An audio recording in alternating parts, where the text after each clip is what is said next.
मोनी के माता पिता हमेशा सोचते थे कि उनके यहाँ बेटे का जन्म हो तो उन्हें बेटियों की जिम्मेदारी नहीं उठानी पड़ेगी।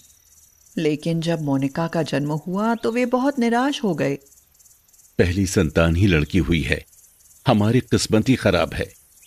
मैं तो इसका मुंह भी नहीं देखूंगा। मेरे सामने इसे मत लाना।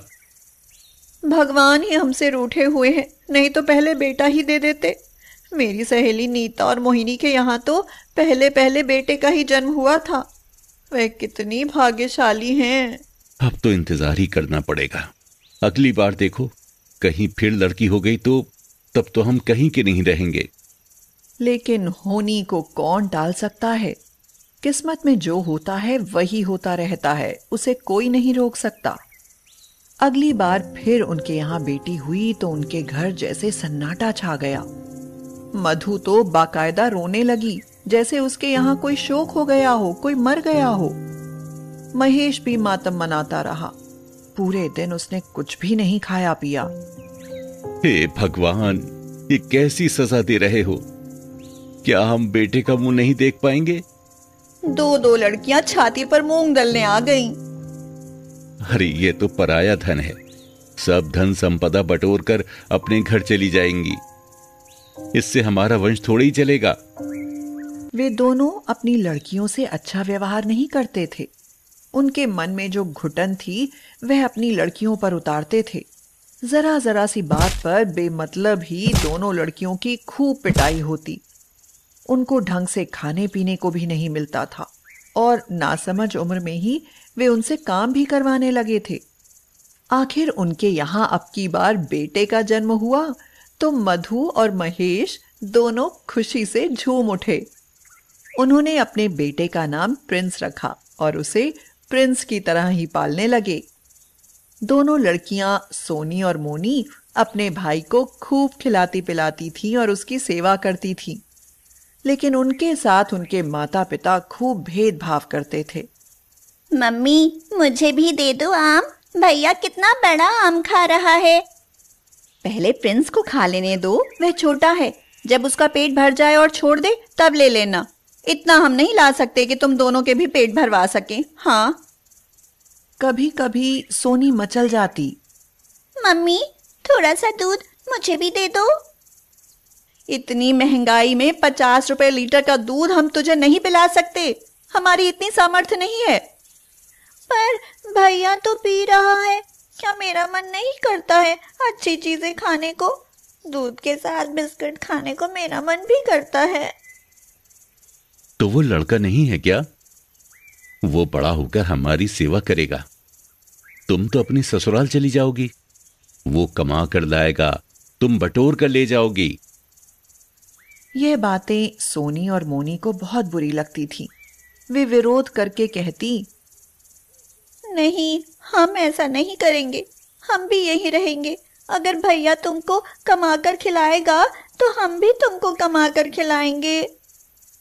तब महेश और मधु उनकी मूर्खता पर हंसने लगते थे।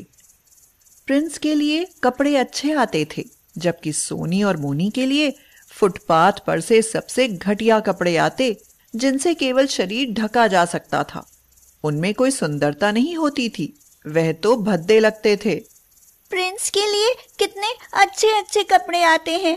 काश हमें भी इतने अच्छे कपड़े पहनने को मिलते। आसपास लड़कियों को देखो, कितने अच्छे अच्छे कपड़े पहनती हैं। उनमें सजी हुई वे कितनी सुंदर लगती हैं। लेकिन हमारे नसीब में नहीं है ये कपड़े। लेकिन महेश साफ कह देता, हमारी इतनी औकात नहीं है जो हम इतना खर्चा कर सकें। लेकिन लड़के को तो अच्छा पहनाना ही है। अरे वो लड़का है, बाहर अच्छे स्कूल में जाता है, तो उसकी इंसल्ट नहीं होगी क्या? तुम्हारा क्या है, तुम तो घर में ही रहती हो।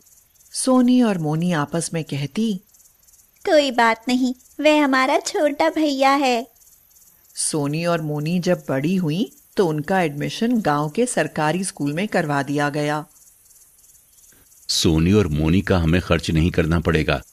उन्हें स्कूल से वजीफा और ड्रेस भी मिलेगा और खर्चा भी। हाँ, और इतना सारा खर्च बचेगा तो प्रिंस को इंग्लिश मीडियम में पढ़ाएंगे। हाँ, अच्छी पढ़ाई होगी तो जीवन में वह कुछ बन सकेगा। लेकिन प्रिंस लाड़ प्यार में बिगड़ने लगा था। उसे ढेर सारे रुपए मिलते थे, पर वह उन सबको चटोरेपन में उड़ा देता था। थोड़े दिनों के बाद प्रिंस की जरूरतें बढ़ती चली गईं। पापा, 20,000 रुपए चाहिए। क्यों? मैं टूर पर जाऊंगा और कुछ सामान भी लेना है। पर बेटा, इतनी जल्दी जल्दी रुपए कहां से लाऊं? प्रिंस महेश पर अकड़ने लगा था। वह ऐंठते हुए बोला, देने तो पड़ेंगे ही। आखिरकार महेश को रुपए देने ही पड़े। उसके पास तो थे नहीं, तो वह अपने दोस्त से उधार मांग कर लाया। लेकिन महेश को प्रिंस के व्यवहार पर बहुत दुख हुआ। मधु, देखो प्रिंस पर कितने रुपए खर्च हो रहे हैं, लेकिन उतना अच्छा रिजल्ट नहीं आ रहा। जबकि मोनी और सोनी स्कॉलरशिप से पढ़ाई कर रही हैं और साथ ही साथ घर का भी काम करती हैं। तो क्या हुआ, वे लड़कियां हैं, उन्हें तो करना ही पड़ेगा। अब लड़के घर का काम थोड़ी ना करेंगे। एक बार प्रिंस ने महेश से 50,000 रुपए की मांग की, जो महेश ने नहीं दिए उसे प्रिंस की आदतों पर शक होने लगा था। इस बात से प्रिंस अपने पापा से नाराज हो गया और वह हॉस्टल में रहने के लिए चला गया। उसने महेश और मधु से बात करनी भी बंद कर दी। प्रिंस की पढ़ाई पूरी हो गई और वह इंजीनियर बन गया, और उसे अपने साथ इंजीनियरिंग करने वाली एक लड़की रिया से प्यार हो गया। रिया अपने माता पिता की इकलौती संतान थी। पहले से ही बता देती हूँ कि डैडी को घर जमाई चाहिए। तुम्हारे माँ बाप को भी शादी में शामिल नहीं होने दिया जाएगा। उन्हें बताओगे तो वे हमारी शादी ही नहीं होने देंगे। और खबरदार, जो हमारे यहाँ उन्हें ला कर रखा, मैं ये बवाल नहीं पालूंगी। हाँ।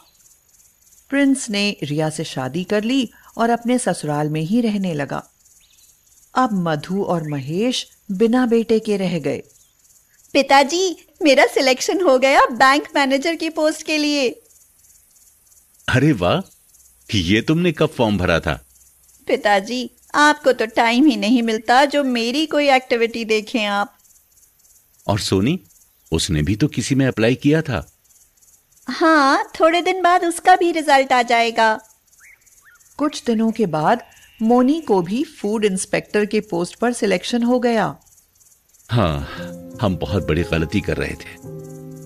हमने हमेशा बेटियों के साथ भेदभाव किया, बेटे के ऊपर अंधाधुंध खर्च किया, लेकिन वो स्वार्थी निकल गया। हमें अपने साथ रखने तक से इनकार कर दिया, क्योंकि रिया फालतू बोझ नहीं चाहती थी। उन दोनों की आंखों से पछतावे के आंसू बह रहे थे।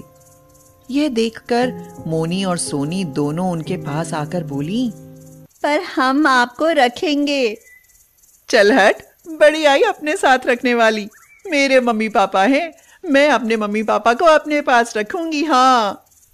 मधु और महेश ने एक दूसरे की ओर देखा और हंसते हुए बोले, तो झगड़ा क्यों कर रहे हो तुम दोनों? हम दोनों के पास रहेंगे 6 महीने। अब खुश? सभी लोग हंसने लगे। महेश और मधु को अपनी बेटियों पर नाज था।